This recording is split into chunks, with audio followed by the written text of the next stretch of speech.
এরা সকলেই জানি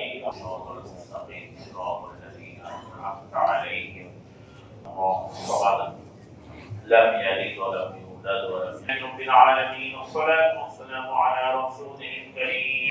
দেখুন, আপনারা জানেন যে আমাদের বাংলাদেশের সাবেক সফল প্রধানমন্ত্রী বিএনপির চেয়ারপারসন দেশনেত্রী বেগম খালেদা জিয়া মৃত্যুবরণ করেছে। তার রুহের মাগফিরাত কামনা করে আজকে আমাদের কুষ্টিয়া জেলা ছাত্র দলের আয়োজনে আমাদের বড় মসজিদে একটি দোয়া মাহফিলের আয়োজন করা হয়েছিল। আপনারা জানেন যে বাংলাদেশের সকল গণতান্ত্রিক আন্দোলনে এই মহিয়সী নারী তিনি সবসময় অবদান রেখেছেন।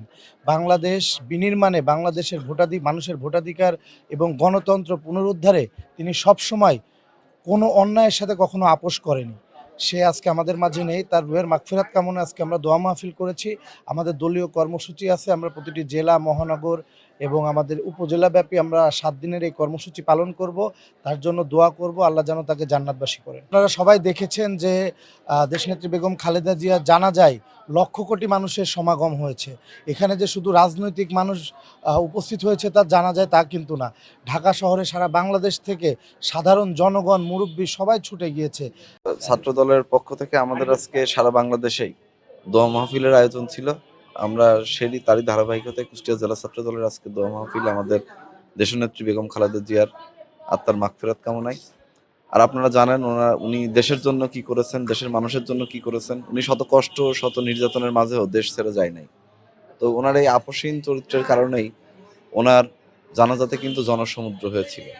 তো আমরা আল্লাহর কাছে ফরিয়াদ জানাবো, মহান আল্লাহ পাক রব্বুল আলামিন ওনার ভালো কাজগুলোকে কবুল করে ওনাকে যেন জান্নাতের সর্বোচ্চ মর্যাদা দান করেন। এখন জাতির কাছে আমাদের প্রত্যাশা, সবাই আপনারা বেগম খালেদা জিয়ার জন্য দোয়া করবেন এবং তার আত্মার মাগফিরাতের জন্য দোয়া করবেন। আমরা চাচ্ছি আমাদের নেত্রীর দোয়া মাহফিলের উদ্দেশ্য তার মাগফিরাত কামনা করছি, আল্লাহ তাআলা যেন তাকে জান্নাতুল ফেরদৌস দান করে। আর এই আজকে আমাদের পার্টি অফিসে এই দোয়ার প্রোগ্রাম আছে, সব জায়গায় সারা দেশে এই দোয়ার অনুষ্ঠান হচ্ছে। ইনশাআল্লাহ আল্লাহ তাআলা তাকে মাফ করে জান্নাতুল ফেরদৌস দান করে, এটা আমাদের মূল উদ্দেশ্য। আমাদের চাওয়া একটাই, আল্লাহ যেন আমাদের নেত্রী, আমাদের আদর্শিক মা দেশনেত্রী বেগম খালেদা জিয়াকে ক্ষমা করে দেন এবং ওনাকে জান্নাতে আল্লাহ রাব্বুল আলামিনের মেহমান হিসেবে কবুল করেন।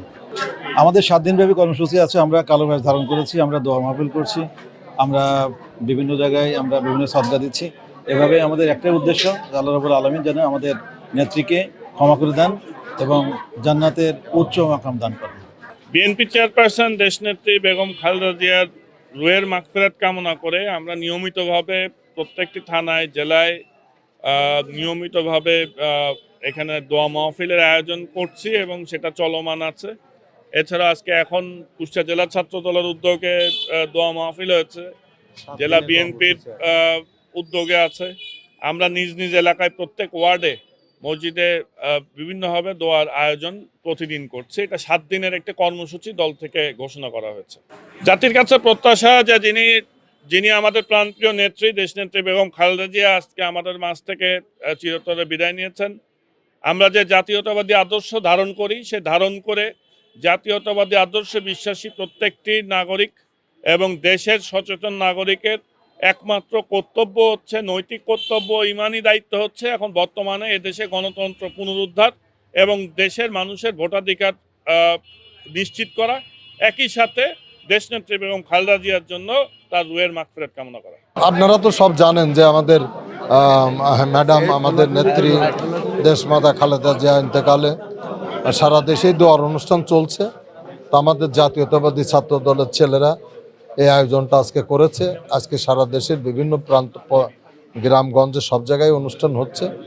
এখানে ছাত্র দলের আয়োজনে আমরা এখানে শরিক হয়েছিলাম। আল্লাহ তাকে জান্নাত দান করুক। সবাই প্রাণ খুলেই দোয়া করেছেন। 86 থেকে আমি তার সঙ্গে আছি, যেখানে যশোর, খুলনা যখন তার সঙ্গে যেতাম, পিপিলিকার মতন মানুষজন তার কাছে আসত। এনার মতন দয়াশীল এবং এটা গড গিফটেড বলা চলে। জনপ্রশাসন মানুষের অধিকার প্রতিষ্ঠার জন্য আজীবন কষ্ট করেছে, জেল খাটছেন, কিন্তু অন্যায় বিরুদ্ধে আপোষ করেননি। তার এই আপোষের নেতৃত্বের জন্য শুধু বাংলাদেশ নয়, সারা বিশ্বের অনেক লোক জানাজা আসছিল, বিদেশে অনেক আসছিল। তিনি যে কত জনপ্রিয় ছিল শুধু বাংলাদেশ না, সারা বাংলাদেশে থেকে আরম্ভ করে সারা বিশ্বের বহুত লোক আগমনের মধ্যে দিয়ে বোঝা যায়। আমরা কষ্ট পাইছি, হয়তো এই নার মতন নেতৃত্ব আর পাবাও না। আল্লাহর কাছে দোয়া করি আল্লাহ যেন তাকে বেহেশতে অস্বীকার করো, এটাই আমাদের কামনা।